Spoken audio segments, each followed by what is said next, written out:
ইনশাআল্লাহ আজকের লেকচার যাদের কানে যাবে, আমরা যদি না খেয়েও মরে যাই, আল্লাহ পাক না খেয়ে মারবেন না ইনশাআল্লাহ। রিজিক আছে, খাবো ইনশাআল্লাহ। কিন্তু হয়তো বা অভাব হবে, টাকা পয়সা একটু কম হতে পারে, অন্যের 10তলা ফ্ল্যাট হবে, আমার হবে না, ঠিক আছে, অন্যের এত বিঘা বিঘা জমি আমার হয়তো হবে না, কিন্তু ইনশাআল্লাহ তাআলা এই যে দুনিয়ার মুসাফিরের জীবনটা, এটা মুসাফিরের জীবন না, মুসাফিরের জীবনটা কেটেই যাবে ইনশাআল্লাহ। কাটবে না? যে কোনো ভাবেও কেটে তো যাবেই ইনশাআল্লাহ। এই যে পরকালের জীবনটা একটা চেতনার শক্তি, জানেন, দুনিয়াতে যত বাধা বিপত্তি আসুক, গাল মন্দ খান, বিপদ তহমত খান, কষ্ট হোক, নির্যাতন হোক, একটা বিষয় মনের মধ্যে শান্তি দেয়। কি শান্তি? যে এই দুনিয়ার জীবনটা তো আর চিরস্থায়ী নয়, এটা তো আর সারা জীবন থাকবে না। ইনশাআল্লাহ এই অবস্থা আস্তে আস্তে পরিবর্তন হয়ে যাবে। ফাইন্না মাআল উসরি ইউসরা, পরকালে ইনশাআল্লাহ পাবো, দুনিয়াতে না পেলে কি হয়েছে, পরকালে পাবো ইনশাআল্লাহ। যুবক ভাই, এসব জেনা ছেড়ে দেন, আল্লাহ রাব্বুল আলামিন আপনার জন্য হুর রেখেছেন জান্নাত, ইনশাআল্লাহ পাবেন ইনশাআল্লাহ। এটা ছেড়ে দেন, সুদ ছেড়ে দেন, আল্লাহ পাক আপনার জন্য হাউজে কাউসার রাখছে ইনশাআল্লাহ, ঠিক আছে। অন্যায় পাপ ছেড়ে দেন, আল্লাহ রাব্বুল আলামিন আপনার জন্য জান্নাত রেডি করে রাখছে ইনশাআল্লাহ। এই দুনিয়ার জীবনটা ধোঁকা, একটা ছোট্ট জীবন, পুরা ধোঁকা, কিচ্ছু নাই এর মধ্যে। আমার কথা শোনেন, এই দুনিয়ার জীবনে কিছুই নাই। চারপাশে অনেক কিছু মনে হবে, আপনার বাড়ি আছে, গাড়ি আছে, স্ট্যাটাস আছে, টাকা পয়সা, প্রতিপত্তি সব আছে। আদতে আপনি একা, আদতে আপনাকে একাই কবরে যাওয়া লাগবে, একাই আল্লাহর সাথে হিসেব নিকেশ দিতে হবে। কেউ নাই সাথে, আমারও সাথে কেউ নাই। কিন্তু আপনি মনে করছেন যে সেলিব্রিটিজম বড়, আমি পলিটিক্যাল নেতা হয়েছি, আমাকে সবাই চেনে, আমি ইকোনমিক সেক্টরে লিড দেই, রাষ্ট্রকে লিড দেই, আমি ধর্মতাত্ত্বিক ক্ষেত্রে লিড দেই, আমাকে দেখলে মানুষ বাহবা দেয়, ইত্যাদি ইত্যাদি। দিন শেষে আমি একা, আপনিও একাই, আমাকেও একাই যেতে হবে, আপনাকেও একাই যেতে হবে।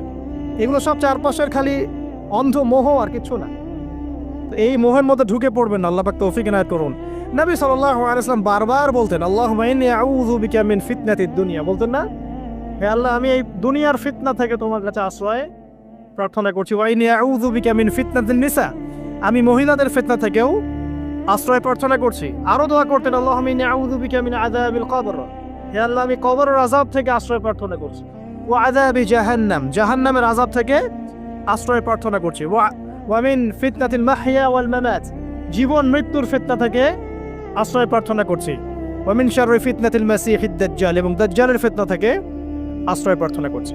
দাজ্জালে পরে আসবো ইনশাআল্লাহ। দাজ্জাল নিয়ে আলোচনা করলে আবার কিছু মানুষ খারাজি ট্যাগ লাগাই দিতে পারে, ওই জন্য এদিকে আমি এখন যাচ্ছি না। হ্যাঁ, সামনে আসি। তো রিবার বিষয়টা বলছিলাম, আইয়ামে জাহিলিয়াতের যে সেই রিবা এখনকার বিশ্বে আছে কি নাই বলেন? ওই সময় না হয় মক্কায় ছিল, এখন কি সারা বিশ্বব্যাপী নাই?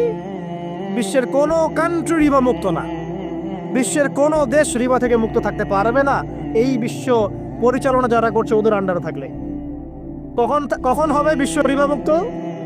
একদিন বিশ্ব রিবা মুক্ত হবে ইনশাআল্লাহ, একদিন না একদিন এই বিশ্বটা সুদ মুক্ত হবে ইনশাআল্লাহ তাআলা। তখন জালেম পার পাবে না, মাজলুমের রক্ত শ্রম বৃথা যাবে না ইনশাআল্লাহ। কবে, কত বছর পর আমি জানি না, কিন্তু এতটুকু জানি যে মালহামার পরে যখন আল মাহদি আসবেন, এবং তারপর যখন মাসিহুদ দাজ্জাল বের হবে এবং ঈসা ইবনে মারইয়ামকে আল্লাহ পাক নামিয়ে দিবেন, তার হাতে যখন দাজ্জাল নিহত হবে এবং জেরুজালেম থেকে যখন পুরো বিশ্ব শাসন করা হবে মুসলিমদের হাতে, তখন রিবা বলে কিচ্ছু থাকবে না পৃথিবীর ইনশাআল্লাহ। তার আগ পর্যন্ত এই অবস্থা সলভ হবে কিনা আমরা জানি না, হতেও পারে, নাও হতে পারে, তবে ওই সময় যে হবে নিশ্চিত ইনশাআল্লাহ। আসুন, আইয়ামে জাহিলিয়াতের আরেকটা বড় পাপ ছিল যে এক ভাই বলেছেন, সেটা হচ্ছে নারীর অবমাননা। কে বলেছে এই কথাটা? সামনে একজন। হ্যাঁ, আইয়ামে জাহিলিয়াতের অন্যতম একটা সেরা পাপ ছিল কি? নারীর অবমাননা। এটা নিয়ে কি বলতে হবে? এখন ধর্মের মধ্যেও আমরা নারীদেরকে অবমাননা করছি। বহু নামাজি ব্যক্তি আছে আমাদের মধ্যে, দেখবেন বোনের সম্পত্তি দেয় নাই, মেয়েকে শিক্ষিত করতে চাচ্ছেন না। কেন চাচ্ছেন না? ওর কি অধিকার নাই শিক্ষার? আপনি কি জানেন যে আয়েশা রাদিয়াল্লাহু আনহার কাছে বহু সাহাবী হাদিসের তালিম নিয়েছেন, বহু হাদিস শিখিয়েছেন কে? মা আয়েশা রাদিয়াল্লাহু আনহা। তো তিনি যদি শিক্ষিত না হতেন, শেখাতে পারতেন? তো মেয়েদের শিক্ষার দরকার আছে না? হ্যাঁ, কি বিষয় দরকার? তাদের উপযুক্ত পরিবেশ নিশ্চিত করতে হবে, নিরাপত্তা, পর্দা, এগুলো নিশ্চিত করতে হবে। তারপরে মেয়েদেরকে আপনি অবশ্যই শিক্ষিত করবেন। ঘরের কোণে বসে রাখতে কে বলেছে? আপনি নিরাপদ পরিবেশ দেন, পর্দা দেন, তারা মাদ্রাসা যাবে, পড়াশোনা করবে। ঠিক আছে? আল্লাহ পাক আমাদের মা বোনদেরকে শিক্ষিত করার তৌফিক দান করুন, আমিন। ভালো ভালো কোয়ালিটি সম্পন্ন মহিলা মাদ্রাসা গড়ে তোলেন। আর মেয়েরা যদি শিক্ষিত না হয় তাহলে আমাদের বাড়ির বউরা শিক্ষিত হবে না। আর বউ শিক্ষিত না হলে আপনি একা শিক্ষিত হয়ে লাভ নাই। তখন ওই যে বললাম টর্চার সেল, ওই টর্চার সেলে ঢুকতে হবে আর কি। কথা বুঝতে পারছেন না? আগে বিয়ে শাদী করেন, বুঝবেন ইনশাআল্লাহ। আর যারা করেছেন তারা অলরেডি হাসছে যে মিটমিট করে দেন। ঠিক আছে? আচ্ছা, সামনে আসেন। দেখেন মেয়েদের অবমাননা কিভাবে দেখাবো। সবচেয়ে বড় অবমাননা হচ্ছে ওদের দেহটাকে আমরা এখন পণ্য বানিয়েছি। এই যে পর্নোগ্রাফি দেখেন, এই মেয়েগুলোর ইজ্জতের কোনো দাম নাই। মানে তাদের দেহটাকে একটা ব্যবসার সামগ্রী বানানো হয়েছে। এবং আমি একটা লেকচার দিয়েছিলাম ঢাকায়, নীল দর্পণ, দেখবেন অনলাইনে আছে। ওখানে আমি স্ট্যাটিস্টিক দেখিয়েছি যে সারা বিশ্বে এই যে আমেরিকায় শুধুমাত্র $12 বিলিয়ন ব্যবসা করে পর্ন দিয়ে। এটা একটা ব্যবসা, একটা ইন্ডাস্ট্রি। যেমন ফিল্ম ইন্ডাস্ট্রি আছে, তারপরে গানের ইন্ডাস্ট্রি আছে না, এরকম একটা ইন্ডাস্ট্রি হচ্ছে এই পর্ন ইন্ডাস্ট্রি। এখানে সবাই অ্যাক্ট্রেস, এরা হচ্ছে অভিনেতা অভিনেত্রী। এখানে যা দেখানো হয় এগুলো কিন্তু রিয়েল না, বাস্তব না, সব ফেক। বুঝতে পারছেন না কথা? এগুলো অভিনয়, এগুলো ফেক। এবং এটা একটা ইন্ডাস্ট্রি, এর মধ্য দিয়ে মেয়েদের দেহটাকে পণ্য বানিয়ে সারা বিশ্বে ব্যবসা করছে। এবং এর একটা অন্যতম উদ্দেশ্য হচ্ছে মুসলিম যুবকদের ঈমান যেন নষ্ট করা যায়। কারণ মুসলিম যুবকদের ঈমান চলে গেলে তারা নিশ্চিন্ত, ওদের পথে আর কেউ বাধা নাই। কারণ ওদের এই জুলুমের পথে বাধা যদি কেউ দিতে পারে তাহলে কারা দিবে? মুসলিমরা। আর মুসলিমদের মধ্যে সবচেয়ে শৌর্য বীর্য কাদের মধ্যে থাকে? যুবকদের মধ্যে। তো যুবকদের ঈমান যদি চলে যায় তাহলে এদের আর কোনো সমস্যা নেই। এই বিষয়টা খেয়াল করবেন যে এটা একটা ইন্ডাস্ট্রি।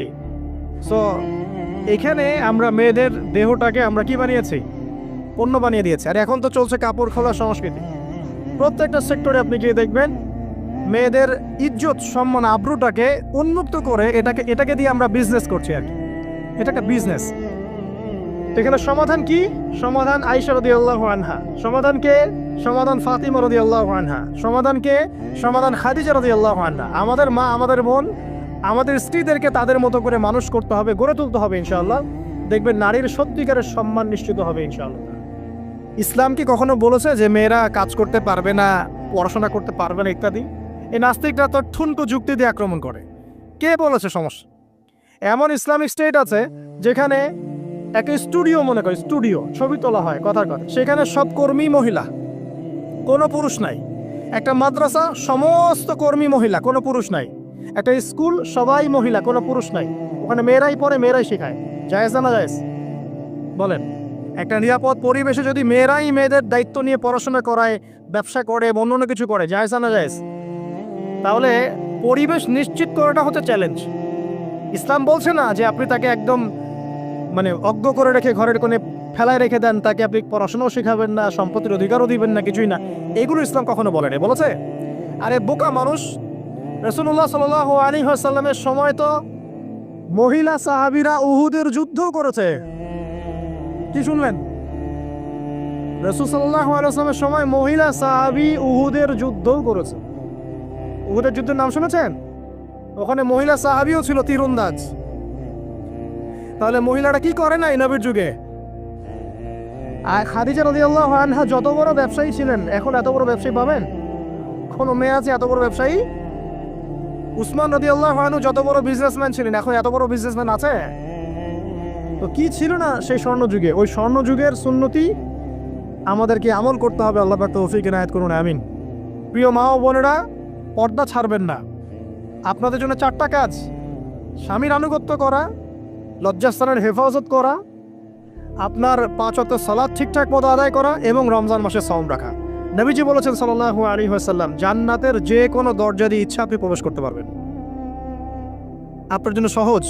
আর স্বামীর আনুগত্য বলতে আমি বুঝাইনি স্বামীর দাসত্ব করতে হবে, এটা বলিনি। এখনকার কিছু ফ্যামিলিস্ট মেয়ে আছে, ওরা আনুগত্য শব্দ মনে হয় যে দাসত্ব মনে হয়। আনুগত্য দাসত্ব এক জিনিস না। আনুগত্য কি? স্বামী কোরআন সুন্নাহর অনুকূলে কোনো কথা বলেছে, আপনি মানবেন। স্বামী বলছে পর্দা করো, তোমাকে ভালোবেসে বলছি তুমি পর্দা করো, তুমি আমার অনেক প্রিয় একজন মানুষ, তুমি বেপর্দায় বাইরে যাবা আর লোকজন দেখবে, কেমন হয়? ঠিক আছে, তোমাকে তো আমিই বিয়ে করেছি, তুমি আমার, মানুষ তোমাকে দেখতে গেল। ঠিক আছে? তো এখন স্বামী ভালো কথা বলেছে, আপনি শুনলেন, এটা আনুগত্য।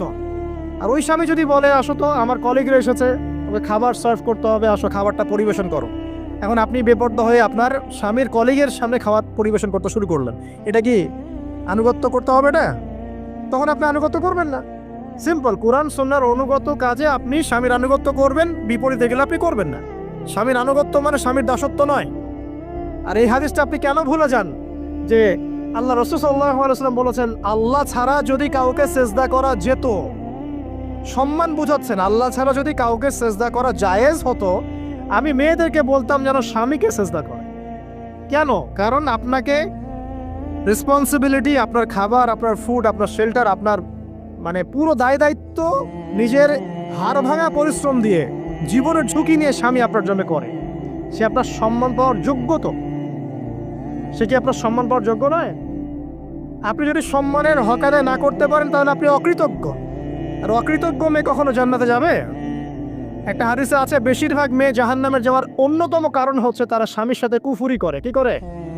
আর সারা জীবন স্বামী ভালোবেসে যায়, ভরণ পোষণ দিয়ে যায়, সব চাহিদা পূরণ করে যায়, একদিন দেখবেন কথা কাটাকাটি হয়েছে, ওই দিন বলে বসবে যে তোমার কাছে আমি কিচ্ছু পাই নাই সারা জীবনে। এই যে কুফুরি, এই কারণে তারা জাহান্নামে যেতে পারে বেশি। আল্লাহ হেফাজত করুন।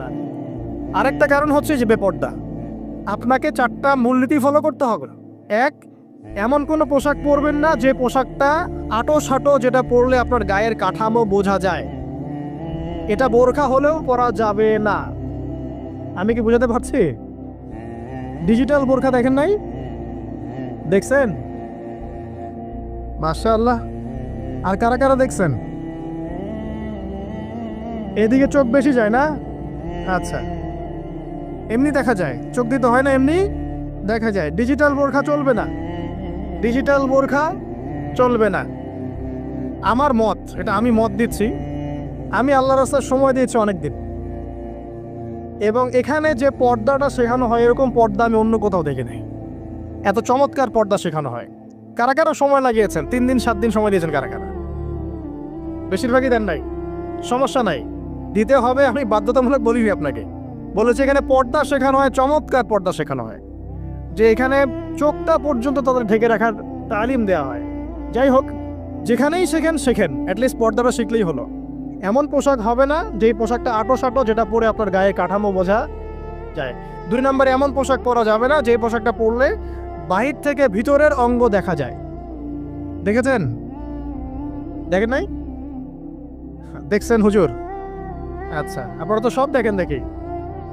তারপরে 3 নাম্বার, এমন পোশাক পরা যাবে না যেটা অমুসলিমদের সাথে সাদৃশ্য আছে। কথা বুঝতে পারছেন? অমুসলিমদের ধর্মীয় বিষয়ের সাথে সাদৃশ্য আছে এমন পোশাক মুসলিম মেয়েদের পরা যাবে না। এর মানে এই নয় যে অন্য ধর্মকে আপনি আক্রমণ করবেন, এটাও নয়। যে যার ধর্ম তাদের স্বাধীনতা মতো পালন করবে। মুসলিমরা বাধা দিবে? দিবে না। মুসলিমরা দাওয়াত দিতে পারে। কি করতে পারে?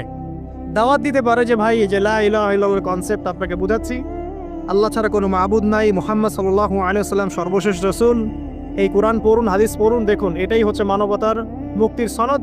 এরপর যদি সে ইসলাম কবুল করে আলহামদুলিল্লাহ, যদি না করে এর হিসাব কে দিবে? সে নিজে দিবে। এর হিসাব কি আমাকে দেওয়া লাগবে? দেওয়া লাগবে না। তো অমুসলিমদের সাথে সাদৃশ্য আছে এমন পোশাক চলবে না। আচার হচ্ছে পুরুষরা মেয়েদের পোশাক পরতে পারবে না, মেয়েরা পুরুষদের পোশাক পরতে পারবে না। জি, আপনাদেরকেই বলছি, আপনারা জিন্স পরতে পারবেন না, মেয়েদেরকে বলছি, এবং টি শার্ট পরতে পারবেন না। আপনারা ওই যে যা ইচ্ছা তাই ড্রেস পরে বলবেন যে 1000 বছরের সভ্যতা সংস্কৃতি, এসব বাজে কথা চলবে না এখানে। এটা 1000 বছরে কোনোদিন আমাদের দাদা নানিরা এগুলা কখনো পরে নাই। পড়ছে? আপনার দাদি কখনো এরকম পরছিল শাড়ি? তো যে বললো 1000 বছর থেকে পরে আসতেছে নাকি? সুবহানাল্লাহ। তো এখানে বিষয়টা হচ্ছে পুরুষ মেয়ের পোশাক পরতে পারবে না, মেয়ে পুরুষের পোশাক পরতে পারবে না। আমি খুব সংক্ষিপ্ত করে আপনাকে কোরআন সুন্নাহ থেকে 4টা মূলনীতি বলে দিলাম। এই 4টা মূলনীতি কোরআনেও আছে, হাদিসেও আছে। আসেন, এই যে নারীর অবমাননা, এই বিষয়টা আইয়ামে জাহিলিয়াতে যেমন ছিল, এখন দেখবেন আরো বড় পরিসরে এসেছে। আসে নাই? এই যে ফ্যাশন শো, দেহের প্রদর্শনী, বিভিন্ন ফিল্মস দেখবেন, ফিল্ম ইন্ডাস্ট্রিজে দেখবেন, মিউজিকে দেখবেন, পর্নে দেখবেন, মেয়েদের দেহটাকে নিয়ে ব্যবসা করা হচ্ছে। আগে তো না হয় কন্যা সন্তান হলে জীবন্ত পুঁতে ফেলতো নাকি, এখন যদি গর্ভের বাচ্চা মেয়ে জানে অনেকে আগেই মেরে ফেলায়। বোঝেন নাই মনে হয়?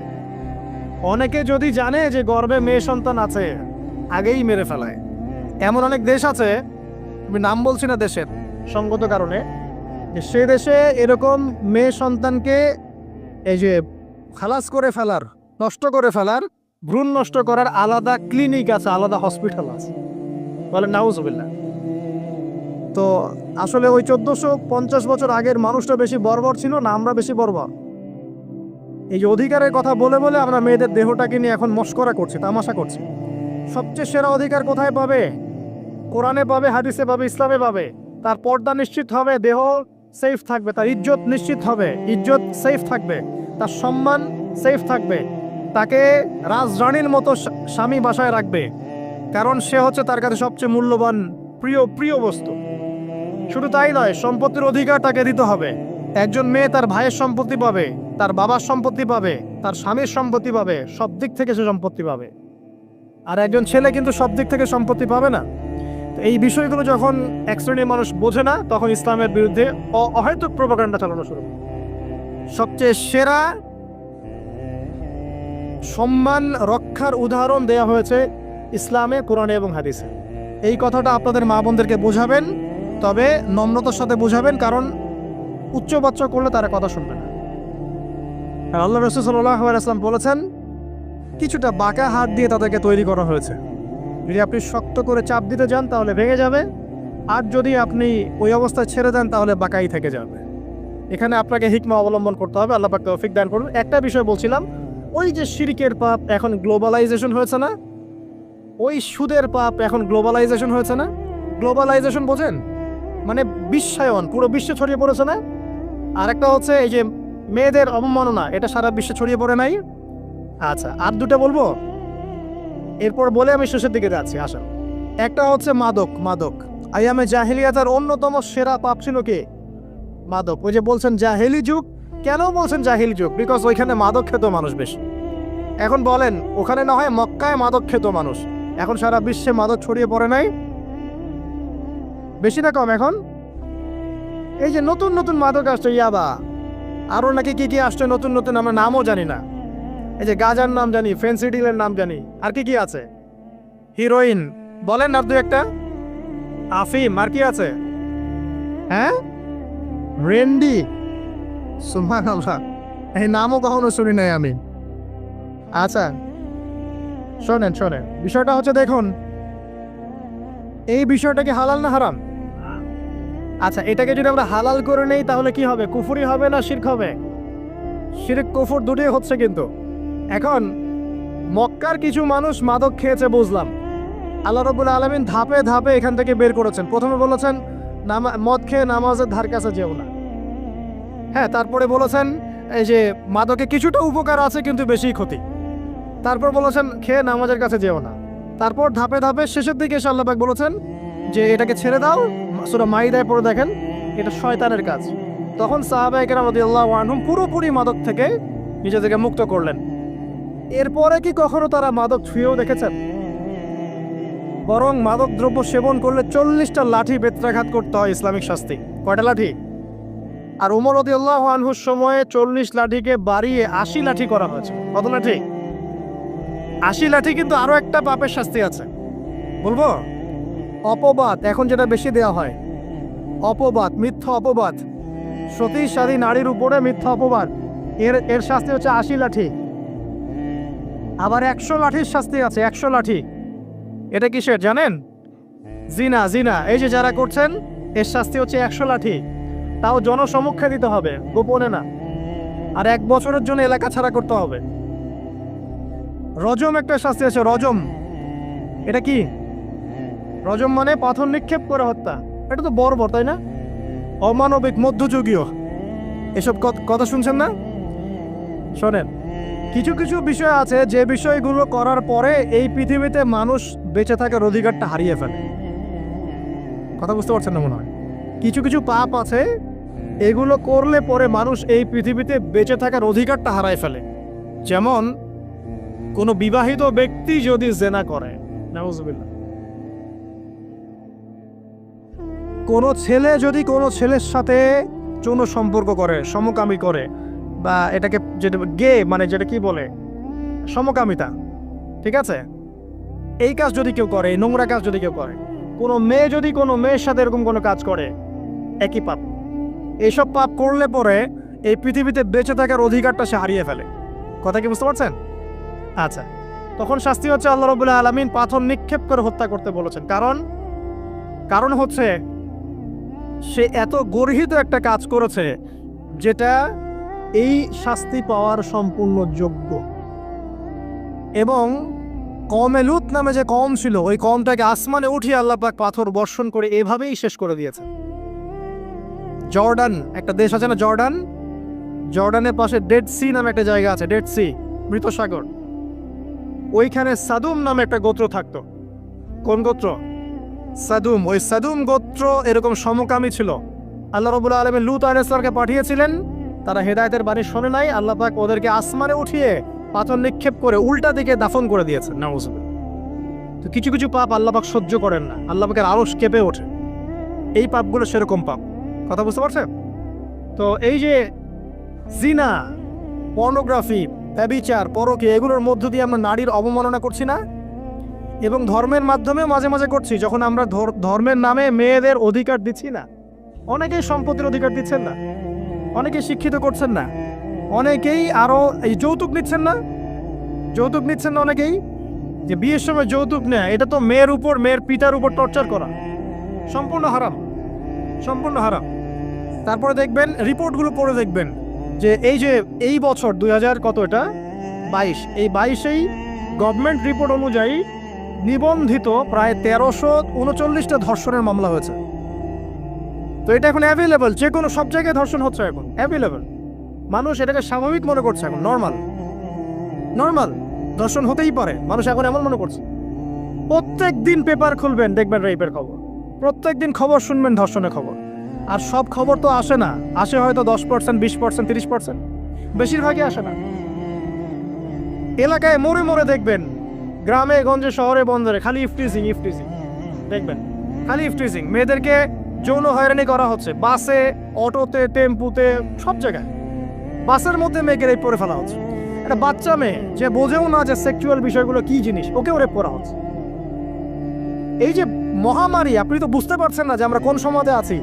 এই সমাজে আপনার মেয়ে তো সেফ না, আমার মেয়ে তো সেফ না। আমার মেয়ে, আপনার মেয়ে ভবিষ্যৎ কি হবে, এর ভবিষ্যতের নিশ্চয়তা কে দিবে? আপনার মেয়ের ইজ্জতের ভবিষ্যতের নিশ্চয়তা কে দিবে? এই নিশ্চয়তা দেওয়ার মতো মানুষ কোথায়, নেতা কোথায়? কারো ঘরের স্ত্রী, কারো ঘরের বোন, কারো ঘরের মেয়ে এখন সেফ না। যে কোনো দিন, যে কোনো জায়গায়, যে কোনো দুর্ঘটনা হতে পারে। বাসে, ট্রাকে, ট্রেনে, অটোতে, সব জায়গায় হতে পারে। আর এগুলোকে আমরা প্রমোট করছি, এখন নগ্নতাকে প্রমোট করছি, পর্নকে প্রমোট করছি। এই নগ্নতা, পর্ন, এসব দিয়ে মানুষের মাথাটাকে পুরো জানোয়ার বানিয়ে ফেলা হয়েছে। পর্ন দেখাতে দেখাতে ছেলেদের মাথাটাকে জানোয়ার, পশু বানিয়ে ফেলা হয়েছে। এরা এখন বোঝে না যে মেয়ে কি জিনিস, মা কি জিনিস, বোন কি জিনিস, তাও বোঝে না। ভাই বোনের সাথে জেনা করেছে, চাচাতো বোন চাচাতো ভাইয়ের সাথে জেনা করছে, চাচাতো ভাই ফুফাতো বোনের সাথে জেনা করছে। রংপুরের খবর শুনলাম যে মায়ের সাথে ছেলেও জেনা করেছে। এগুলো কেন হচ্ছে? এই মহামারী কেন হচ্ছে? কি সমাধান দিবে?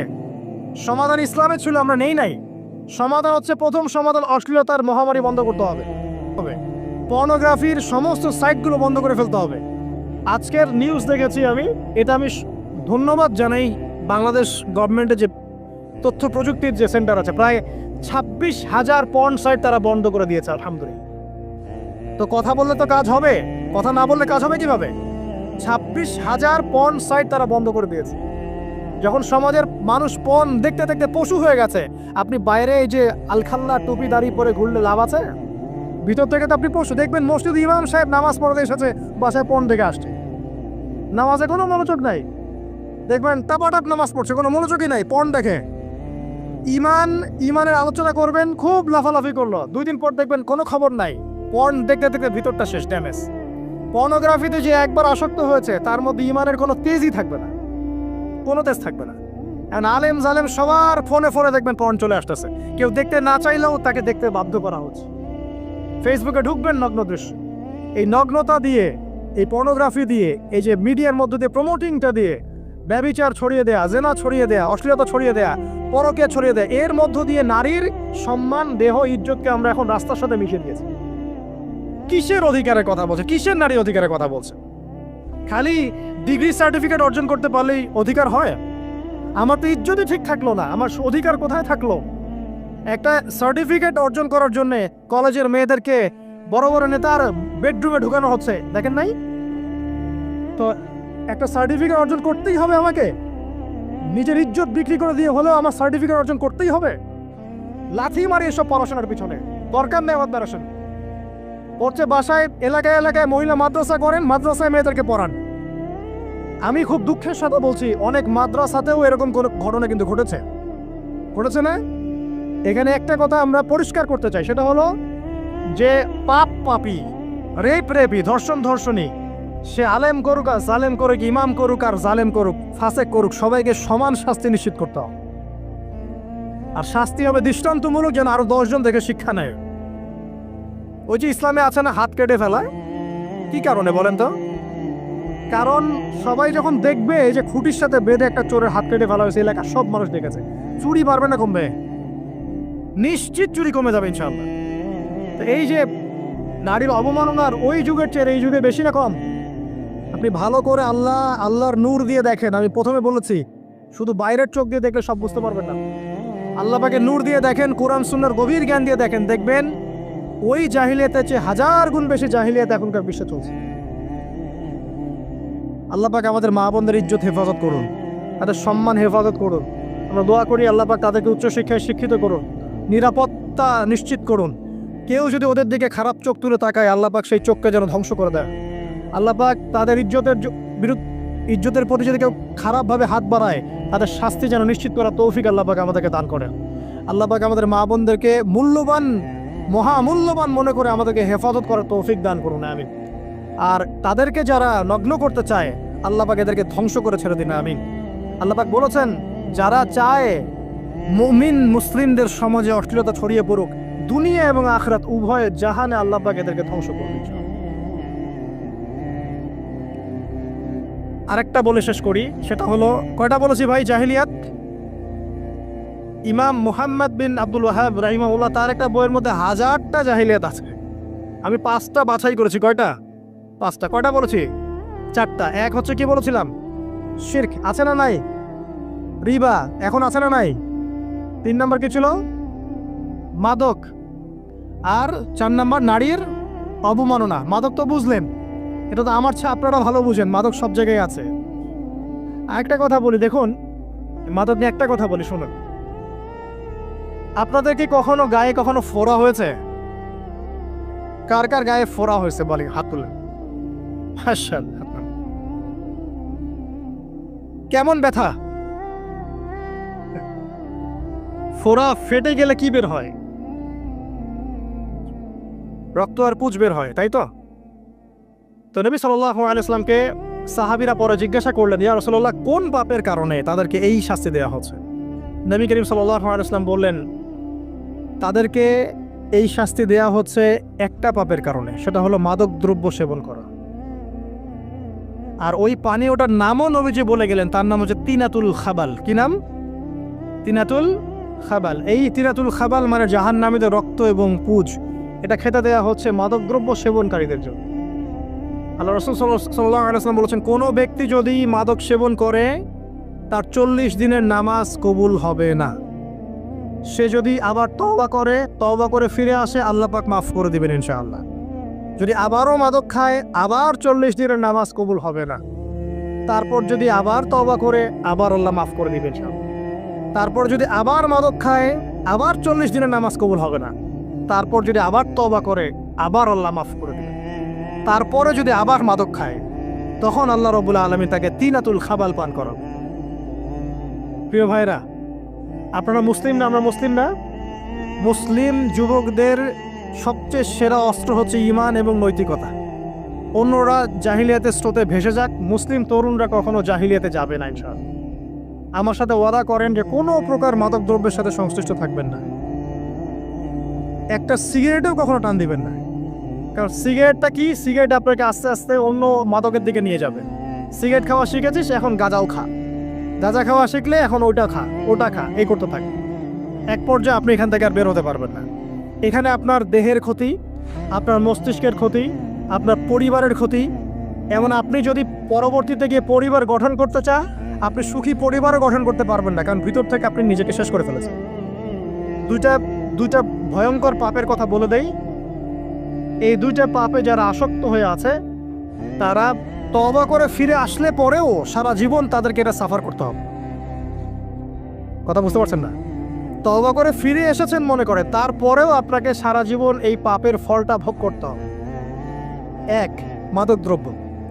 দীর্ঘদিন সেবন করেছেন, তওবা করেছেন, ফিরে এসেছেন, আল্লাহ হয়তো মাফ করে দিয়েছেন, আল্লাহ পাক মাফ করে দিয়েছেন, বাট আপনি আপনার দেহের যে ক্ষতিটা করে ফেলেছেন এটা পোষাতে পারবেন না। এক নাম্বার। দুই, তখন আপনি যদি বিয়ে করেন, আপনি স্ত্রীকে সন্তুষ্ট করতে পারবেন না। হ্যাঁ। দুই নাম্বার হচ্ছে এই যে গোপনে যুবকরা যে পাপটা করে, মাস্টারবেশন, যেটাকে আমরা বলি হস্তমৈথুন। এই পাপ যেসব যুবকরা করছে বা করে, এবং অ্যাভেলেবেল এই পাপটা সবাই করে, কারণ এখন পর্নের যুগ। পর্ন দেখলে তো আর কোনো উপায় নাই, তখন তো এই পথেই যেতে হচ্ছে, নিজের উপরে নিজেকে জুলুম করতে হচ্ছে। যারা হস্তমৈথুনে অভ্যস্ত হয়ে গেছে, এরা যদি তওবা করে ফিরেও আসে, শরীরের যে ক্ষতিটা হয়েছে এটা পূরণ হবে না কখন। দেখেন, আমার মতো বয়সে, আমার চেয়ে প্রায় 10 বছর বয়স আগেই তারেক বিন জিয়াদ স্পেন জয় করেছিল। আমার যে বয়স এখন চলছে 30 পার হয়ে গেছে, এর চেয়ে আরও প্রায় 10 বছর আগে মুহাম্মদ বিন কাসিম এই সিন্ধু জয় করেছিল। এখন যে ইসলাম আপনি ভোগ করছেন, এটা তাদের ফল, তাদের এই জিহাদের ফল। তো এখন আমাদের এই যে 20 বছর 30 বছরের যুব সমাজের দিকে তাকায় দেখেন, একবার তাকায় দেখেন, চেহারাগুলো একটু দেখেন, চেহারা দেখেন, এক একটা চেহারা দেখেন, চেহারায় নূর নাই, নষ্ট হয়ে গেছে, নামাজ নাই, চোখগুলো বসে যাচ্ছে, কারণ সারা রাত জেগে থাকছে।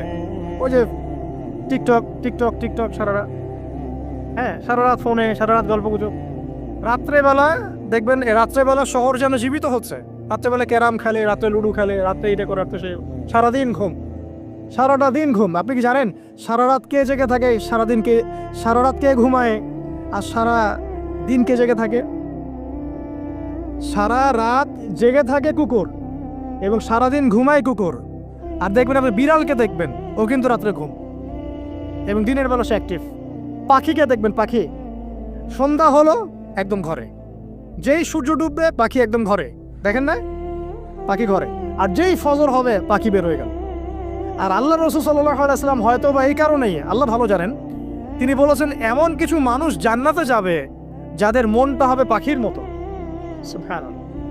দেখেন পাখি কি করে, একদম সন্ধ্যা হলো ঘরে ঢুকে গেল, যেই ফজর হবে একদম ফজরের আগে আগে সে বের হয়ে গেল। তো পাখির মতো হওয়ার চেষ্টা করেন, পাখির মতো লাইফস্টাইলে আসেন, এবং সে সারাদিন পরিশ্রম করে রিজিকের জন্য, করে না? আল্লাহ পাক পাখিকে রিজিক দেন কি চাকরির মধ্য দিয়ে, না ব্যবসার মধ্য দিয়ে? কিভাবে সে রিজিক পায়? তাওয়াক্কুল, আল্লাহর প্রতি তাওয়াক্কুল। আর তাওয়াক্কুল করে কি সে ঘরে বসে থাকে, না রিজিক সার্চ করে, রিজিক তালাশ করে? আপনিও রিজিক তালাশ করেন, আল্লাহ পাক রিজিক দিবে ইনশাআল্লাহ তাআলা। প্রিয় যুবক ভাইরা, আল্লাহর ওয়াস্তে তওবা করেন। যারা মাদকদ্রব্যের সাথে সংশ্লিষ্ট আছেন বা থাকার সম্ভাবনাও ছিল, এর ধার কাছেও যাবেন না। কথা করছেন তো? এবং গোপন পাপে লিপ্ত হবেন না, গোপন পাপে লিপ্ত হবেন না। আপনি যৌবনকে ধরে রাখেন, ইনশাল্লাহ দেখবেন আপনি সারা জীবন এনজয় করতে পারবেন ইনশাল্লাহ। কিন্তু যদি এখন নিজেকে শেষ করে ফেলেন, এখন নিজেকে শেষ করে ফেললে আপনি বিয়ে করলে পরেও দেখবেন আপনি পস্তাচ্ছেন। ওই যে কলিকাতা হারবালে যেতে হবে, তখন মডার্ন হারবালে দৌড় দিতে হবে। আর সব হারবাল টারবাল খেয়ে লাভ হয় না। কারণ কি? কারণ আল্লাহ প্রদত্ত যে নেয়ামত সেটা আপনি নষ্ট করে ফেলেছেন। এখন এইটা আর আপনি ক্ষতিপূরণ দিতে পারবেন না। অতএব জীবনটাকে সিরিয়াসলি নেন। মুসলিম তরুণ যুবকদেরকে উদ্দেশ্যে বলছি যে আপনারা কায়িক পরিশ্রম করেন, 5 ওয়াক্ত সালাতটা আল্লাহর ওয়াস্তে নামাজে মসজিদে এসে পড়েন। বেশি কিছু করতে বলছি না ভাই, আমার কথা শোনেন, বেশি কিছু করতে বলছি না। আল্লাহর ওয়াস্তে 5 ওয়াক্ত নামাজটা মসজিদে পড়েন, পারবেন না? আচ্ছা, ডেইলি 10টা পৃষ্ঠা করে কোরআন তেলাওয়াত করেন, পারবেন? আল্লাহ তৌফিক দান করুন। ডেইলি 2-4 টাকা করে সদকা করেন, পারবেন? আচ্ছা, প্রত্যেক দিন কিছু দাওয়াতি কাজ করেন, আমর বিল মারুফ, সৎ কাজের আদেশ করবেন, নাহি আনিল মুনকার, অসৎ কাজে নিষেধ করবেন, পারা যাবে ইনশাআল্লাহ। আপনি হালাল রিজিকের একটা সন্ধান খোঁজার চেষ্টা করেন, পারবেন ইনশাআল্লাহ। পড়াশোনায় নিজেকে ব্যস্ত রাখেন, লেখাপড়ায় নিজেকে ব্যস্ত রাখেন। যদি এর পাশে আপনি সময় পান, আমি বলবো আপনি খেলাধুলা করেন।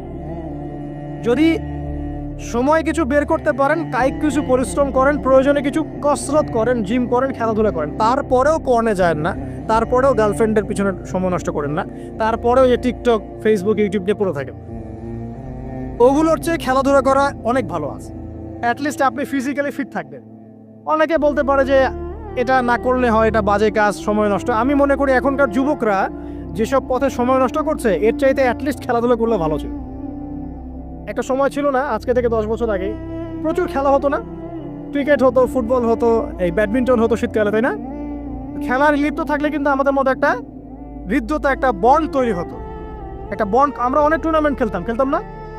এখন দেখবেন কিচ্ছু নাই, সব বন্ধ, খালি ফোন, সারাদিন কি ফোন। এটা আরও কি ডেঞ্জারাস না? এভাবে তাদের ফিজিক্যাল বডিটা নষ্ট হচ্ছে, মেন্টাল স্ট্রেংথটাও নষ্ট হচ্ছে। এর চেয়ে বরং তারা যদি কোনো কসরত করে, এটা অনেক ভালো হবে। এটা আমার মত, এটা আমি কোরআন সুন্নাহ থেকে কোনো কথা বলছি না। আল্লাহ পাক বোঝার তৌফিক দেখ। শেষ কথা হলো যে আইয়ামে জাহিলিয়াতের আরেকটা নির্মম বর্বরতা ছিল হচ্ছে গোত্রীয় দ্বন্দ্ব। কি ছিল? গোত্রীয় দ্বন্দ্ব। এটা দিয়ে আমি শেষ করছি। সেটা হলো কেমন গোত্রীয় দ্বন্দ্ব? মনে করেন একটা গোত্রের নাম বনু তামিম, একটার নাম বনু হানিফা, একটার নাম হচ্ছে বনু কোরাইজা, একটার নাম হচ্ছে মনে করেন বনু মখজুম, আর একটা হচ্ছে বনু আদি। এরকম অনেক গোত্র ছিল।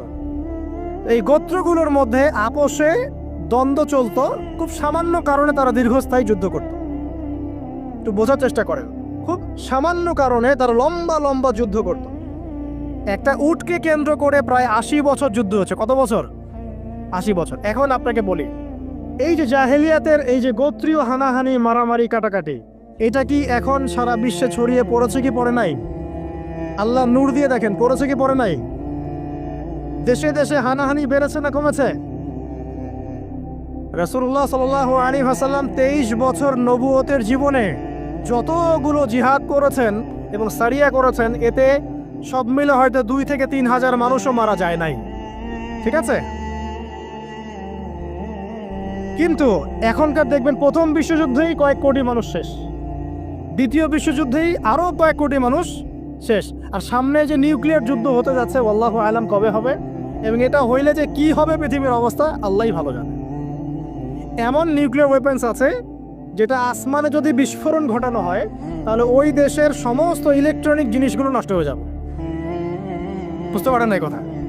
বোম মারতে হবে না পৃথিবীতে, মাটিতে বোমটা মারতে হবে না, আসমানে বিস্ফোরণ করে দিবে, তাতে আপনার পুরো দেশের যত ইলেকট্রনিক ডিভাইস আছে সব ড্যামেজ। এটা এই যুগ। ওই হিরোশিমা নাগাসাকির কথা মনে আছে? কি হয়েছিল ওখানে বলেন? 2টা বোম ফেলা হয়েছিল, পারমাণবিক বোমা। কে ফেলেছিল? কে ফেলেছিল? আমেরিকা। আচ্ছা, ওই বোম দুটার নাম কি? হ্যাঁ, এই তো জানেন, লিটল বয় আর ফ্যাটম্যান। ওই 2টা বোম পড়ে যে কোটি কোটি মানুষ মারা গেল, এখন পর্যন্ত জাপানের মানুষ তার তেজস্ক্রিয়তায় ভোগে। এখনকার পারমাণবিক ওয়েপন্সগুলো তার চেয়ে অনেক অনেক অনেক বেশি শক্তিশালী, হাজার লক্ষ গুণ বেশি শক্তিশালী হতে পারে। রাশিয়ার কাছে এমন সুপারসনিক মিসাইলস আছে, নিউক্লিয়ার মিসাইলস, যেগুলো শব্দের গতিবেগের চাইতেও 10 গুণ বেশি যেতে পারে। শব্দের গতিবেগ কত হার্টস বলো? তোমার সায়েন্সে পড়ো নাই? তো এই শব্দের গতিবেগের চাইতেও 10 গুণ 20 গুণ বেশি যেতে পারবে কি একটা মিসাইল। মানে মিসাইল আবার আকাশ প্রতিরক্ষা ব্যবস্থা বলে একটা কথা আছে। আকাশ প্রতিরক্ষা ব্যবস্থায় ওই মিসাইলগুলোকে ডিফেন্ড করে দেওয়া যায়, ধ্বংস করে দেওয়া যায় আকাশেই। ওই প্রতিরক্ষা ব্যবস্থাও ধরতে পারবে না কত জোরে মিসাইল যাচ্ছে। এবং সেই রাশিয়াকে উস্কে দিচ্ছে এখন পশ্চিমারা, ফেলো একটা বোম, ইউক্রেনে একটা বোম ফেলো খালি। ও যদি একটা ফেলেই দেয়, তখন দেখবেন পশ্চিমারা সবাই মিলে আবার যুদ্ধে নেমে যাবে, পুরো ব্যাসাকার হয়ে যেতে পারে। আল্লাহু আলাম, আল্লাহ ভালো জানেন। তবে এটা সময়ের ব্যাপার মাত্র যে বিশ্বে একটা ভয়ঙ্কর প্রলয়কারী কিছু একটা হতে যাচ্ছে। বলবো যে ভবিষ্যৎবাণী করে বেড়াচ্ছে। ভবিষ্যৎবাণী করি নাই, আপনার বর্তমান সম্পর্কে জ্ঞান নাই বলেই বর্তমানকে আপনার ভবিষ্যৎ মনে হয়। বর্তমান সম্পর্কে আপনি অজ্ঞ বলেই বর্তমানের জ্ঞানটাকে আপনার কাছে ভবিষ্যৎ মনে হচ্ছে। বর্তমান সম্পর্কে জ্ঞান অর্জন করেন, দেখবেন সঠিক বুঝতে পারবেন।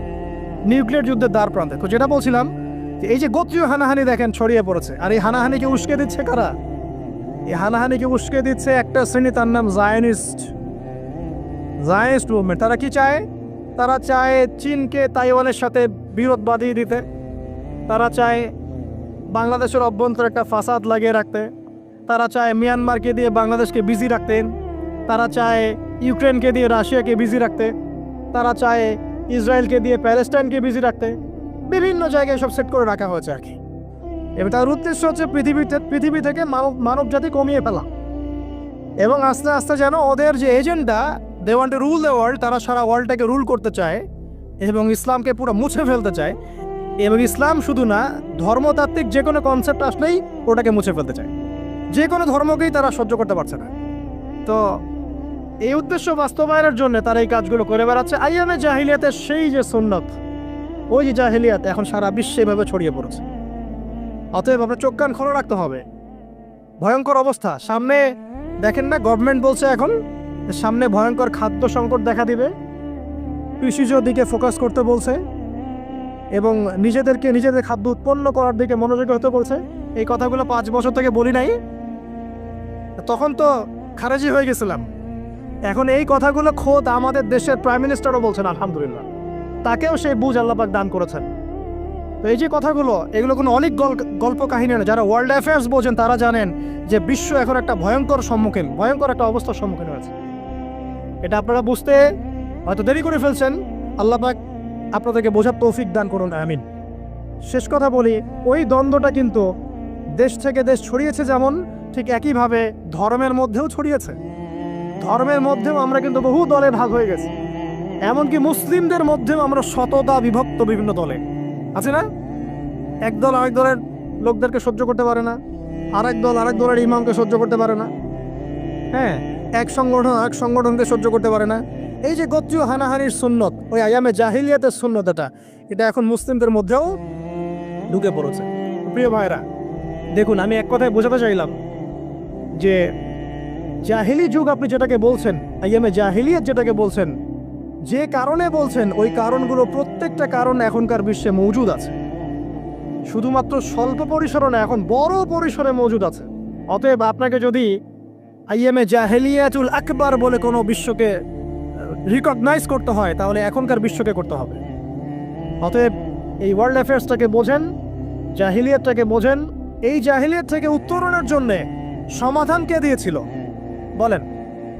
ইসলাম কি সমাধান দেয়নি? ইসলাম সমাধান দিয়েছে, কোরআন সমাধান দিয়েছে। রাসূলুল্লাহ সাল্লাল্লাহু আলাইহি ওয়াসাল্লাম 23 বছরের মধ্যেই সমস্ত জাহিলিয়াতকে দূর করে দিয়েছে, তাই নাই?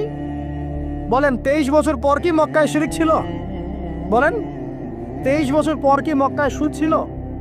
23 বছর পর কি মক্কায় জেনা, এই যে আপনার ব্যভিচার, এই যে আপনার মাদক, এই যে গোত্রীয় হানাহানি, নারীর অবমাননা, এগুলো ছিল? তাহলে একজন মহামানব, তিনি 23 বছরের মধ্যেই পুরো সমাজটাকে সংস্কার করে ফেললেন, বুঝলেন না? সেই রাসূল সাল্লাল্লাহু আলাইহি ওয়াসাল্লামের সুন্নত কি মরে গেছে? সেই আল্লাহ কি মরে গেছেন? নাউজুবিল্লাহ। সেই আল্লাহ পাকের নাজিলকৃত কোরআন এবং হাদিস কি মরে গেছে? তাহলে সেই আল্লাহ যদি জীবিত থাকেন, সেই রাসূলের আদর্শ যদি জীবিত থাকে এবং সেই কোরআন যদি এখনও মুসলিমদের হাতে থাকে, তাহলে এখনকার বিশ্বের জাহিলিয়াত আমরা ফেস করতে পারবো না? পারবো না ইনশাল্লাহ? পারবেন ইনশাল্লাহ? কি করবেন তাহলে? মোটা দাগে কয়েকটা কথা বলে শেষ করে দিই। 1 নাম্বার, প্রিয় ভাই, জ্ঞান অর্জন করেন, প্রচুর পড়াশোনা করেন। জ্ঞান অর্জনের ক্ষেত্রে সাম্প্রদায়িক হবেন না, এতটুক নিব না, এর থেকে নিব, ওর থেকে নিব না, এমন হবেন না। জ্ঞান যেখানে পাচ্ছেন নিতে থাকেন। আল্লাহ পাক আপনাকে নূর দিবে ইনশাআল্লাহ। আল্লাহ যখন আপনাকে নূর বা আলো দিবে তার পক্ষ থেকে, আপনি এমন কিছু দেখবেন যা অন্যরা দেখতে পাচ্ছে না। আপনি খিজির হয়ে যাবেন ইনশাআল্লাহ আলাইহিস সালাম। যে মুসা আলাইহিস সালাম বুঝতে পারছেন না কেন নৌকা ফুটা করছে, কেন বাচ্চাকে হত্যা করছে, আর কেন দেয়াল নির্মাণ করছে, কিন্তু খিজির আলাইহিস সালাম বুঝতে পারছেন কেন এগুলো করতে হচ্ছে। 2 নাম্বার, প্রিয় ভাই, আপনার হায়াতটাকে মূল্যায়ন করেন। আজকেই তওবা করে ফিরে আসেন, 5 ওয়াক্ত নামাজি হয়ে যান, সময় অপচয় বন্ধ করেন, যৌবনকালটাকে কাজে লাগান, সিরিয়াস হন, জীবনটার ব্যাপারে সিরিয়াস হন। জীবনটা কিন্তু হেলায় খেলার বিষয় না। একবার চলে গেলে, একবার মউত হয়ে গেলে কান্নাকাটি কোটি কোটি বছর করলে আল্লাহ পাক আর দ্বিতীয়বার পৃথিবীতে ফিরাই দিবে না, দিবে? তো কি কারণে আমরা আমাদের সময়টাকে হেলায় নষ্ট করছি? সুযোগ আছে কোনো সুযোগ নাই। যেই কাজের পরকালীন কোনো ফায়দা নাই, সেই কাজে আমি নাই। সোজা কথা বোঝেন? যেই কাজে পরকালের কোনো ফায়দা নাই, সেখানে আমি নাই, এরকম আকীদা রাখবেন। ইলম অর্জন করবেন কেন? পরকালের ফায়দা আছে তাই। নামাজ কেন পড়বেন? পরকালে ফায়দা আছে তাই। প্রেমের সম্পর্ক করব না কেন? পরকালে ফায়দা নাই তাই। এই গান এই মিউজিক শুনবো না কেন? আমি পরকালে কোনো ফায়দা নাই তাই। আমি অহেতুক এসব টিকটকের পিছনে ঘুরবো না কেন? পরকালে কোনো ফায়দা নাই তাই। যে কাজ পরকালে ফায়দা দিবে আমি সেই কাজে আস। পারা যাবে ইনশাল্লাহ। আল্লাহ তৌফিক দান করো। যুবক ভাইদেরকে আমি অনুরোধ করবো যে আপনাদের যৌবনটা আগামী মুসলিম উম্মার ভবিষ্যৎ। এই যে বলে না যে জাতির কাণ্ডারি হবে অমুক তমুক, কেউ জাতির কাণ্ডারি হতে পারবে না। জাতির কাণ্ডারি যদি হতে চায় তাহলে মুসলিম যুবকরাই হতে পারবে ইনশাআল্লাহ। যারা সারাদিন মাদকদ্রব্য সেবন করে এরা জাতিকে কিচ্ছু দিতে পারবে না। যারা সারাদিন হকি স্টিক নিয়ে ঘুরছে আর নির্মমভাবে মানুষকে মারছে এরা জীবনেও জাতিকে কিচ্ছু দিতে পারবে না। ফাসাদ সৃষ্টি করা ছাড়া কিচ্ছু করতে পারবে না। দেশকে, জাতিকে এবং উম্মাকে যদি এগিয়ে নিতে হয় শুধু মুসলিম যুবকরাই পারবে ইনশাআল্লাহ। এবং কারা পারবে? যারা অন্য ধর্মের মানুষ কিন্তু মনটা স্বচ্ছ সৎ, তারাও পারবে। যাদের মনে সততা আছে অন্য ধর্মের হলেও তারা পারবে ইনশাআল্লাহ। যার মনে সততা নাই সে পারবে না। করাপ্টেড, দুর্নীতিপূর্ণ মন নিয়ে কখনো দেশের খেদমত, জাতির খেদমত করা যায় না। বাংলাদেশের সবচেয়ে বড় সমস্যা দুর্নীতি। বাংলাদেশের 1 নম্বর সমস্যা দুর্নীতি। দুর্নীতি যদি না থাকতো আর সমস্ত কালো টাকা যদি সাদা করা যেত, বাংলাদেশের মানুষকে আজকে না খেয়ে মরতে হতো না। সামনের দিনগুলো কঠিন হবে, ভয়াবহ হবে, এটা সবাই বুঝতে পারছে, হয়তো শুধু আপনারা পারছেন না। আল্লাহ পাক আপনাদেরকে বোঝার তৌফিক দান করুন, আমিন। সামনে যান, নিজের জীবনকে কাজে লাগান, যৌবনকে কাজে লাগান, একটা হালাল রিজিক সার্চ করেন। অল্প রিজিকে সন্তুষ্ট হয়ে যান, উচ্চাভিলাষী হবেন না। উচ্চাভিলাষী হওয়ার দরকার নেই, যতটুকু আসছে আলহামদুলিল্লাহ, এটুকুর মধ্যেই সন্তুষ্ট থাকেন, পারবেন ইনশাআল্লাহ। সামনে যাবেন, আদর্শ পরিবার গড়বেন, পরিবারের মধ্যে ইসলাম থাকবে। পরিবারের পিতা হবে ইব্রাহিম, পরিবার সন্তান হবে ইসমাইল, পরিবারের স্ত্রী হবে হাজারা অথবা সারা আলাইহিস সালাম। দিনদার ছেলে নাই, বিয়ে নাই, দিনদার মেয়ে নাই, বিয়ে নাই। ওই যেটা আপনি মনে করছেন রূপ সৌন্দর্য হাবিজাবি, কিচ্ছু থাকবে না ভাই, কিচ্ছু থাকবে না। 1 বছর 2 বছর পরে সব শেষ। দিনদার স্ত্রী পাবেন, চোখ বন্ধ করে বিয়ে করে ফেলবেন। আর দিনদার স্বামী পাবেন, বিয়ে করে ফেলবেন। আমার স্বামী কত বড় ব্যাংকের চাকরি করে, কত বড় ডিগ্রি, কত বড় সার্টিফিকেট, এটা পরের ইস্যু। আগের ইস্যু হচ্ছে আমার স্বামী নামাজ পড়ে কিনা, এই লোক আমার স্বামী হতে যাচ্ছে, এর দাঁড়িয়ে আছে কিনা, ইসলাম পালন করে কিনা, ইসলামের প্রতি ভালো ধারণা আছে কিনা, সে আমাকে পর্দায় রাখবে কিনা, এগুলো বড় জিনিস। পরিবার গড়ব ইসলামিক ভিত্তিতে, ইসলাম নাই পরিবার নাই। এমনকি পরিবার গড়ার পরেও যদি দেখেন যে পরিবারের সদস্যদেরকে বোঝাতে বোঝাতে আপনি ক্লান্ত হয়ে যাচ্ছে, পরিবারের সদস্যদেরকে দিন বোঝাতে আপনি ক্লান্ত, কিছুতেই দিন বুঝতে চায় না, আপনি আসহাবুল কাহাফ হয়ে যান, তাও ভালো। বুঝেন নাই? আপনি নিজের চরকা তেল দেন, ওটা বাদ দেন, ওর কবরের হিসাব ওর উপর ছেড়ে দেন, আপনি ইব্রাহিম হয়ে যান, আপনি আসহাবুল কাহাফ হয়ে যান, তাও ভালো। ইসলাম নিয়ে কোনো কম্প্রোমাইজ নাই। পরিবারের সদস্যরাও যদি আল্লাহর পথে চলার ক্ষেত্রে প্রতিবন্ধকতা সৃষ্টি করে, বাদ দিয়ে দেন, দরকার নেই। আল্লাহর জমিন প্রশস্ত, আল্লাহর জমিন প্রশস্ত, আল্লাহর রিজিক প্রশস্ত ইনশাআল্লাহ। আল্লাহ পাক উত্তম আরো কিছু দিবেন আপনাকে ইনশাআল্লাহ তাআলা। খেয়াল রাখবেন, পরিবারের মধ্যে ইসলাম থাকতে হবে। এখানে কিন্তু আপনাকে কেউ বাধা দিবে না, এর কর্তা আপনি নিজেই। আল্লাহ পাক তৌফিক এনায়েত করুন, আমিন। পাশাপাশি সৎ কাজের আদেশ করেন, অসৎ কাজে নিষেধ করেন। মুসলিম উম্মার মধ্যে ঐক্যের চেষ্টা করেন, বিভক্তি সৃষ্টি করবেন না। সবার মধ্যে ভালো জিনিস আছে, নিয়ে নেন, খারাপগুলো ছেড়ে দেন। এমন কোনো সংগঠন বা দল বা জামা নাই যার 100%ই পরিশুদ্ধ, এমনটা কোনো নাই, কোথাও নেই। সবার মধ্যেই কিছু না কিছু ভুল থাকবেই, কিছু না কিছু ফল্ট থাকবেই। ওই ফল্টগুলোকে নিয়ে যদি আপনি পড়ে থাকেন আর কাদা ছড়াছড়ি করতে থাকেন, কাজ হবে না। এখন এই যুগটা সেই যুগ না। এটা কি সাহাবীদের যুগ যে চুল ছেঁড়া বিশ্লেষণ করতে হবে? এখন কি খেলাফা কায়েম আছে? সাহাবীদের যুগে খেলাফা কায়েম আছে, ইসলামিক অর্থনীতি কায়েম আছে, ইসলামিক রুলিংস চলছে। তখন সূক্ষ্ম বিষয় নিয়ে সাহাবীরা একে অপরের সাথে কনফ্লিক্টে যাচ্ছে, মত পার্থক্য হচ্ছে। আর এখন তো কিছুই নাই, এখন আপনি ওই ছোটখাটো বিষয় নিয়ে পড়ে আছেন, বড় বিষয়ের তো খোঁজ নাই এখন। আল্লাহ পাক আমাদেরকে বোঝার তৌফিক এনায়েত করুন, আমিন। সামনে এগিয়ে যাবেন এবং দিনের জন্য কিছু করার চেষ্টা করবেন। আপনার জান, আপনার মাল, আপনার সময় শ্রম দিয়ে ইসলামের জন্য কিছু করে যাওয়ার চেষ্টা করেন। কিছু না পারেন, একটা এতিমখানা করেন, একটা মাদ্রাসা করেন, একটা মসজিদ করেন, ঠিক আছে, একটা সামাজিক সংগঠন করেন, একটা কি বলবো, আপনি যদি পলিটিক্সও করেন, কোনো সমস্যা নাই, কিন্তু এটাকে ভালোর দিকে নিয়ে আসেন, ন্যায়ের দিকে নিয়ে আসেন। দুর্নীতি অন্যায় বাদ দেন, অন্যের ক্ষতি করা বাদ দেন, অন্যের গীবত তহমত সংস্কৃতি বাদ দেন, ভালো কিছু করেন, সামাজিক কাজ করেন, মানবতার কাজ করেন। আপনি যদি লিখতে পারেন লিখেন, বলতে পারলে বলেন, আপনি কিচ্ছু করতে পারেন না, অ্যাটলিস্ট আপনি ইসলামপন্থীদেরকে সাপোর্ট দেন, আপনার সম্পদ দিয়ে, আপনার অর্থ দিয়ে সাপোর্ট করেন। কিচ্ছু করতে পারছেন না, কিছুই করার ক্ষমতা নাই, নিজেকে নিয়ে ব্যস্ত থাকেন, আগুন উস্কে দিয়েন না। মনে করেন আপনার কিছু করারই ক্ষমতা নাই, কোনো যোগ্যতা নাই, ঠিক আছে, আপনি চুপ থাকেন, অ্যাটলিস্ট আপনি আগুন উস্কে দিয়েন না, নিজেকে নিয়ে ব্যস্ত থাকেন, আপনি আপনার কাজ করেন। আল্লাহ পাক আমাদের সবাইকে দিনের জন্য কিছু করার তৌফিক দান করুন। আর সবশেষ কথা হচ্ছে যে বর্তমান অর্থনীতি, সমাজনীতি, বিশ্ব ওয়ার্ল্ড পলিটিক্স এগুলো খুব ভালো করে পড়াশোনা করবেন, করে কোরআন সুন্নাহর সাথে মেলাবেন, আখিরুজ্জামানের হাদিস এবং আয়াতগুলোকে স্টাডি করেন, সমসাময়িক প্রেক্ষাপটের সাথে এই পরিস্থিতিগুলো মেলানোর চেষ্টা করেন, দেখবেন আপনার চোখ আল্লাহ খুলে দেবে ইনশাআল্লাহ। এবং ইনশাআল্লাহ আযজা ওয়া জাল আপনি এমন কিছু সলিউশন যাদের সামনে উপস্থাপন করতে পারবেন যেটা আর 10 জন পারছে না ইনশাআল্লাহ। হে নবী, আপনি বলে দিন, আমার বান্দাদেরকে বলে দিন যে হে আমার বান্দারা, তোমরা যারা তোমাদের নফসের উপরে জুলুম করেছো, সুদীর্ঘকাল নামাজের খবর ছিল না, যাকাত দিইনি, হজ ফরজ হয়েছিল করি নাই, সওম রাখিনি, আল্লাহর দিন এগিয়ে নেওয়ার কোনো চেষ্টাই করি নাই, সুদীর্ঘকাল হারাম খেয়েছেন, ঘুষ খেয়েছেন, জেনা করেছেন, বাদ্যযন্ত্র বাজিয়েছেন, অশ্লীলতা এর মধ্যে ডুবেছিলেন, মাদকদ্রব্য সেবন করেছেন, সুদীর্ঘকাল তোমরা যারা নিজেদের নফসের উপর জুলুম করেছো, লা তাকনাতু মির রাহমাতিল্লাহ, তোমরা আল্লাহ পাকের রহমত থেকে নিরাশ হয়ে যেও না, তোমরা আল্লাহ পাকের রহমত থেকে নিরাশ হয়ে যেও না।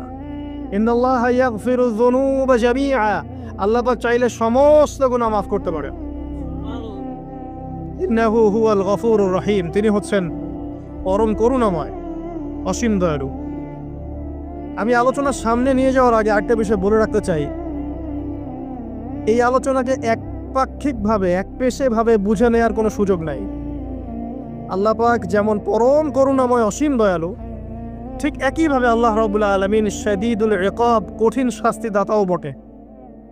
এই দুটো বিষয় মাথায় রেখেই আল্লাহর রহমতের আশাও করতে হবে এবং আল্লাহ পাকের গজবের ভয়ও করতে হবে। এর মাঝখানেই হচ্ছে ঈমান। এই জায়গা থেকে আলোচনা বুঝতে হবে। আল্লাহ পাক তৌফিক এনায়েত করুন, আমিন। আমাদেরকে আল্লাহ রাব্বুল আলামিন তার রহমত থেকে নিরাশ হতে বারণ করছেন। যে যত পাপ করেছে জীবনে, যদি একটা বার কেউ যদি আল্লাহ পাককে মন থেকে ডাকে, চোখ দিয়ে ঝরঝর করে পানি পড়ে, আল্লাহ পাককে বলে, সেজদায় গিয়ে পড়ে আল্লাহকে বলে রব্বিক ফিরলি, আল্লাহ আমাকে মাফ করে দাও, তার মনের মধ্যে যদি সততা থাকে, মন থেকে যদি সেই কথাটা বলে থাকে, আল্লাহ পাক শুধু তাকে ক্ষমাই করবেন না, তার সমস্ত গুনাহগুলোকে আল্লাহ নেকি দিয়ে পরিবর্তন করে দেবেন। একটা হাদিস পড়ছিলাম, নবী করিম সাল্লাল্লাহু আলাইহি ওয়াসাল্লাম তিনি বলছেন যে লাম্মা কাদাল্লাহুল খালক, যখন আল্লাহ রাব্বুল আলামিন এই মহাবিশ্ব সৃষ্টি করেন, তখন আল্লাহ রাব্বুল আলামিন কাতাবা কিতাবান, একটা কিতাব রেখেছেন, একটা কিতাব আছে আল্লাহর কাছে। কাতাবা কিতাবান ফাহুয়া ইনদাহ ফাওকাল আরশ, যেই কিতাবটা আল্লাহর নিজের কাছে আছে, আরশের উপরে, সেখানে আল্লাহ পাক লিখে রেখেছেন। কি লিখেছেন? ইন্না রাহমাতি সাবাকাত গদাবি, প্রতিটা ক্ষেত্রেই আমার রহমত, আমার দয়া, আমার করুণা আমার গজবকে পরাজিত করেছে। মানে আল্লাহ রাব্বুল আলামিনের গজব, এর উপরে আল্লাহ পাকের রহমত অবস্থান করছে। জীবনের কোনো ক্ষেত্রে হতাশ হওয়ার কোনো সুযোগ নাই। আজকে পারিবারিক ভাঙন বলেন, ব্যক্তি পর্যায়ের আত্মিক ধ্বংসই বলেন, সমাজের বিপর্যয় বলেন, যাই বলেন, পিছনে একটা বড় কারণ আছে। সেটা হলো আল্লাহ থেকে দূরে থাকা মানুষ, আল্লাহ থেকে হতাশ হয়ে যাওয়া। আর এই কাজটা শয়তান করিয়েছে মানুষকে আল্লাহ থেকে দূরে সরানোর জন্য। কিন্তু আল্লাহ রাব্বুল আলামিনের কাছে কেউ যদি যেতে চায়, মন থেকে যদি আল্লাহকে একটা বারও ডাকে, আল্লাহ তোকে এক ডাকের মাধ্যমেও তার গুনাহ মাফ করতে পারে। দুজন ব্যক্তির ঘটনা পড়লাম। একজন ব্যক্তি প্রচন্ড রকম আবেদ, প্রচুর ইবাদত করে। আপনারা জানেন ইবলিসও কিন্তু আবেদ ছিল, ইবলিস কিন্তু প্রচুর ইবাদত করেছে। এখন ওই ব্যক্তির একজন বন্ধু ছিল, এটা বানু ইসরাঈলের ঘটনা। তো সেই বন্ধু পাপী ছিল, বিভিন্ন কবিরা গুনাহ করত। আর এই আবেদ ব্যক্তি বারবার তাকে নসিহত করত, গুনাহ ছেড়ে দাও, তুমি পাপ করছো, গুনাহ ছেড়ে দাও। তখন সেই ব্যক্তি যে পাপ করছে সে বলতো যে আল্লাহ কি তোমাকে আমার রক্ষক বানিয়েছেন? আল্লাহ কি তোমাকে আমার উপর দারোগা বানিয়েছেন? আমাকে আল্লাহর হাতে ছেড়ে দাও, আমাকে নসিহত করতে এসো না। একদিন এই আবেদ ব্যক্তি তার বন্ধুকে একটা জঘন্য পাপ করতে দেখলো, এমন একটা পাপ যেটা দেখে তার মনে ধারণা আসলো এটা চরম জঘন্য একটা কাজ। তখন সে মুখ খুশকে বলে ফেলল যে আল্লাহ তোকে আর মাফ করবে না, আল্লাহ তোকে জান্নাত দিবে না। আল্লাহ রাব্বুল আলামিন মালাকুল মউতকে এই দুজনের কাছে পাঠালেন, দুজনের রূহকে কবজ করা হলো। এবার আল্লাহ পাক তার সামনে তাদেরকে উপস্থাপন করে বললেন যে তোমাকে আমার রহমত সম্পর্কে কে গ্যারান্টি দিয়েছে যে আমি কাউকে রহমত করব কি করব না? যাও, আমি তোমাকে জাহান্নামে পাঠালাম, ওই ব্যক্তি যে আমার রহমত প্রত্যাশা করেছে আমি তাকে জান্নাত দিয়ে দিলাম। দেখুন, এই হাদিসটা শুনলে মনে হয় বাহ্যিক হয়তোবা মুখের একটা কথার কারণেই সে জাহান্নামে চলে গেল। আসলে বিষয়টা এমন নয়। বিষয়টা আমি আপনাকে বোঝাচ্ছি। বিষয়টা হচ্ছে ইবলিসের মতো। ইবলিস কিন্তু শুধু মন থেকেই বলেনি যে খলাকতানি মিন নার ওয়া খলাকতাহু মিন তিন, আমি কেন তাকে সিজদা করব আদমকে? আদম তো মাটির তৈরি আর আমি তো আগুনের তৈরি। এটা ইবলিসের শুধু মৌখিক স্টেটমেন্ট ছিল না, কারণ কি ছিল? আবা ওয়াস্তাকবার, সে উদ্ধত হয়েছিল, অহংকার প্রদর্শন করেছিল। ভিতর থেকে ইন্টারনালি সে অহংকারী ছিল, সে আন্ডার এস্টিমেট করে কথাটা বলেছে, শুধু মৌখিকভাবে বলে নাই। কিন্তু ঠিক এই ব্যক্তির ঘটনা এমনই, সে মন থেকে অহংকারী হয়ে উঠেছিল, যদিও বা সে আবেদ ছিল। এখানে আমরা যারা প্র্যাকটিসিং মুসলিম হওয়ার চেষ্টা করছি আমাদের জন্য এখানে নিদর্শন আছে। অচক্ষ নামাজ পড়েই ভেবে বসবেন না যে অনেক কিছু করে ফেলছে, এক চিল্লা দিয়ে মনে করে ফেলবেন না যে দিনের জন্য অনেক কিছু করে ফেলছে। একটা হজ করেছেন, উমরা করেছেন, সিয়াম রেখেছেন, দিনের জন্য দান সদকা করেছেন, একটা মাদ্রাসা মসজিদ করেছেন, ভেবে বসবেন না আপনি সব অনেক কিছু করে ফেলেছেন এবং অন্যরা সব ককরোচ তেলাপোকা, ওরা জাহান্নামে যাবে, এমনটা মনে করবেন। জানি না আমরা যে কার আমলের কতটুকু আল্লাহর কাছে কবুল হচ্ছে। তো এখানে এই ব্যক্তির সমস্যা ছিল এই, সে নিজের আমলটাকে অনেক ভারী মনে করছিল এবং সে স্টেটমেন্ট দিয়ে ফেললো যে তোকে আল্লাহ পাক মাফ করবে না। এই একটা কথা মন থেকে বলার কারণে তার ইহকাল পরকাল দুটা বরবাদ হয়ে গেল, সে জাহান্নামে চলে গেল। ঠিক আরেক ব্যক্তির ঘটনা আছে এমন, এগুলো সবগুলো রেফারেন্স আছে। এক ব্যক্তি প্রচুর ইবাদত করত, আল্লাহ পাক তার ইবাদত করার জন্যে পাহাড়ের চূড়ায় একটা সুন্দর ব্যবস্থাও করে দিয়েছিলেন, সেখানে ডালিম গাছ হতো, ঝর্ণা আসতো, খাবারের কোনো অভাব নাই। হাদিস এসেছে 500 বছর সে ইবাদত করেছে। কত বছর? কিয়ামতের মাঠে এই ব্যক্তির অবস্থা এমন হবে, তাকে জান্নাতে প্রবেশ করানোর জন্য নিয়ে যেতে বলা হবে যাও আমার রহমতে জান্নাতে চলে যাও। আল্লাহ পাক তাকে কথাটা বলবেন, কিন্তু এই ব্যক্তি বলবে আমার আমলের কারণে আল্লাহ পাক বলবেন আমার রহমতে জান্নাতে চলে যাও। ব্যক্তি বলবে আমার আমলের কারণে। আল্লাহ রাব্বুল আলামিন তখন তাকে দেওয়া সমস্ত নেয়ামতগুলোকে এক পাল্লায় করবেন আর তার সমস্ত আমলকে আরেক পাল্লায় করবেন। একটা চোখের যে নেয়ামত আল্লাহ পাকের, সমস্ত আমল ও 500 বছরের ইবাদত এতটুকু হয়নি।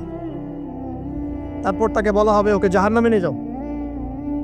এবার জাহান্নামে যাওয়ার সময় সে বলবে আল্লাহ তোমার রহমতে আমাকে মাফ করে দাও। তখন আল্লাহ পাক তাকে আবার ডেকে নিয়ে আসবে, বলবেন যে তোমাকে যে আমি ইবাদত করার জায়গা করে দিয়েছিলাম এটা কি তুমি নিজে করেছো না আমি করেছি? সে বলবে আপনি করেছেন। তোমাকে যে আমি সৃষ্টি করেছিলাম তখন কি তুমি কোন আমল করেছিলে? বলবে না। তাহলে তোমাকে যে সৃষ্টি করেছি আমি, এটা কি তোমার আমলের কারণে? না। তোমাকে সারা দুনিয়াতে এত নিয়ামত দিয়েছি, এটা কি তোমার আমলের কারণে? সে বলবে না। তখন তাকে জান্নাতে প্রবেশ করা